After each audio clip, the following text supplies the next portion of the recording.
آبی کیوں نہیں کہتا، ناری کیوں نہیں کہتا، خاکی کیوں کہتا ہے، ترابی کیوں کہتا ہے؟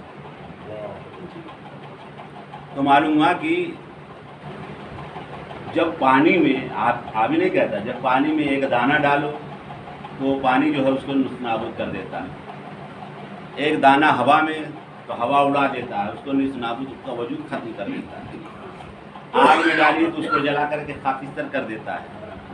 یہی ایک خاک ہے جو اپنے اندر شمول ہوتی ہے۔ یہ تراب جو اس میں ایک دانہ ڈالا جاتا ہے تو وہ تراب اس دانے کو ایک زندگی دیتا ہے۔ تو جو ابو تراب ہے وہ کتنی زندگیوں کا مالک ہے؟ سبحان اللہ۔ صلوات پڑھ دیں۔ اللہم صلی علی محمد وآل محمد۔ قرآن نے کہا وَكَانَ مِنَ الْجِنِّ، وہ جنوں میں سے تھا۔ خطاب ہو رہا ہے ملائکہ سے۔ ہم آپ ترجمہ کرتے ہیں ملک کے معنی فرشتہ کے، تو جب فرشتوں کو حکم ہوا تھا تو یہ اس حکم سے جو ہے جن خارج ہو گیا، لیکن اس نے اپنے کو شامل کیا، اور اللہ نے یہ بھی نہیں کہا کہ تم تو جن ہو یار، آگ سے بیٹھا ہو، میں نے ملائکہ سے کہا ہے۔ تو معلوم یہ ہوا کہ وہ جن آگ سے تو بنا تھا، خطاب ملائکہ سے تھا، لیکن اپنے کو شامل کر رہا تھا۔ یہ اللہ کا حکم جو ہے حکم عام تھا، جب حکم عام تھا تو اس میں خاص بھی داخل۔ اور میرے استاد محترم نفی صاحب حسین اللہ مقام فرمایا کرتے تھے کہ یہاں ملک کے معنی ہے قوت و طاقت کی۔ جب خالق کائنات کا حکم ہوا کہ ملائکہ جب اس میں روح خاص پوچھ دوں تم سب کے سب سجدے میں چلے جانا، تو یہاں صرف فرشتے مراد نہیں تھے، بلکہ اس وقت جتنی طاقتیں تھیں ان سب کو اللہ کا حکم تھا کہ جناب آدم کا تعظیمی سجدہ بجا لائیں۔ لہذا شیطان اس حکم سے خارج نہیں ہوا، وہ بھی سمجھتا تھا کہ میں بھی اس حکم میں شامل ہوں۔ ابا واستکبر وکان من الکافرین، نتیجہ یہ ہوا کہ شیطان نے آدم کے سجدہ کرنے سے انکار کر دیا۔ شیطان تکبر کی حالت میں اس نے جناب آدم علیہ السلام کے قوت غضبیہ کو دیکھا اور وہ تکبر کر گیا، لیکن جو فرشتے تھے انہوں نے جناب آدم کے علم کو دیکھا، اور جب حکم خدا ہوا تو جناب آدم کے سامنے سجدہ ریز ہو گئے۔ صلوات پڑھ دیں۔ اللہم صلی علی محمد وآل محمد۔ اور جب یہ ملائکہ سجدہ آدم کے لیے جھکے تھے نا تو پشت آدم کی طرف تھی۔ اس وقت نور محمد علیہ السلام پشت آدم میں تھا، اور یہ نور محمد پاکیزہ نسلوں سے منتقل ہوتے ہوتے جناب عبد المطلب، جناب ہاشم، جناب مطلب تک پہنچا، جناب عبداللہ تک پہنچا، پاکیزہ صلبوں سے۔ تو جناب آدم کے صلب میں پشت پہ نور محمد تھا۔ فرشتوں نے کہا پالنے والے، ہم یہ چاہتے ہیں کہ جناب آدم کا چہرہ ہمارے سامنے کر دے تاکہ جناب آدم کے چہرے کو دیکھیں۔ تو خالق کائنات نے نور محمد علیہ السلام کو پشت آدم سے پیشانی آدم میں منتقل کر دیا، اور وہ پیشانی آدم میں آل محمد کا نور جلوہ گر تھا۔ اور اس کے بعد اور خواہش کیا کہ پالنے والے یہ نور جو ہم دیکھ رہے ہیں یہ صاف نہیں ہے، نام نہیں دکھائی پڑ رہے ہیں، تو ان کو ان کے ہاتھوں میں کر دے۔ تو جناب آدم علیہ السلام کی پیشانی سے نور محمد علیہ السلام جناب آدم علیہ السلام کے ہاتھوں میں آ گیا۔ جب ہاتھوں میں آ گیا تو 14 نور اس میں منتقل ہوئے۔ اس انگلیوں میں 14 پور ہیں، 14 پور ہیں، یعنی 14 معصومین علیہ السلام۔ اور اس کے بعد یہ 5 پنجتن ہیں، اور ان کو پوروں کو ملاؤ جو ان کی شاخ ہیں تو 14 ہو گئے۔ ان کو بند کر لو تو ایک نور ہو گیا۔ اس لیے پیغمبر نے کہا اولنا محمد اوسطنا محمد آخرنا محمد وکلنا محمد، ہمارے اول بھی محمد، اوسط بھی محمد، آخر بھی محمد ہے، ہمارے کل کے کل محمد۔ اللہم صلی علی محمد وآل محمد۔ بظاہر آدم کا سجدہ نہیں تھا، جو اول نور جو پیشانی آدم میں علیہ السلام میں تھا، اس کی وجہ سے تمام فرشتوں کو ان کی عظمت کو بتانے کے لیے، اور یہی وجہ تھی کہ فرشتوں نے عرض کیا تھا کہ پالنے والے ان اسماء کے نام، قرآن نے کہا ہے کہ خالق کائنات نے کل کے کل اسماء جناب آدم کو سکھا دیا۔ صلوات علیہ اللہم صلی علی محمد و آل محمد۔ خلاصہ کلام یہ ہے کہ جناب آدم دنیا میں آ گئے، دنیا میں جنت سے نکل کر کے دنیا میں آ گئے، کیونکہ جناب آدم علیہ السلام جنت کے مالک نہیں تھے، مہمان تھے۔ جب تک تھے جنت کی چیزوں کو استعمال کرتے رہے، غذائیں استعمال کرتے رہے، لیکن جب خلیفہ فی الارض بنایا ہی تھا، زمین پہ خلیفہ بنانے والا، لہذا جناب آدم علیہ السلام دنیا میں آ گئے، اور آتے ہی شیطان نے اپنی حرکت شروع کر دیا۔ جناب آدم علیہ السلام سامنے بہت زور آزمائی کیا، لیکن تھک کر کے سرور بھائی پیچھے ہٹا۔